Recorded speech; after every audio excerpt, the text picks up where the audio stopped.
Write the structures of products of the following reaction. So, when benzene is treated with acid chloride or C double bond O Cl in the presence of anhydrous AlCl3. This reaction is Friedel-Crafts acylation. So what will I get? I'll get a ketone here. C double bond O R will get a ketone. Now let us go back to this equation. Benzene is treated with C2H5COCl. So what will be substituted on the benzene ring? C6H5 C double bond O C2H5.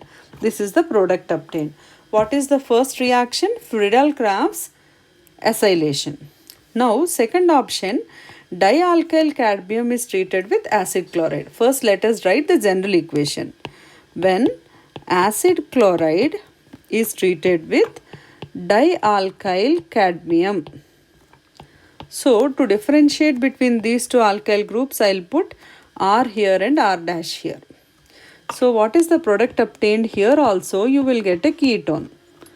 But one alkyl group from acid chloride and one alkyl group will be from dialkyl cadmium.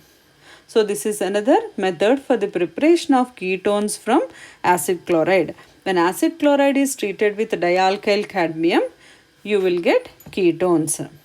So what is the product here? CH3, C double bond O, CH2, C6H5. So what is the alkyl group from acid chloride? CH3. What is the alkyl group from dialkyl cadmium? C6H5, CH2. So that is the product obtained in the second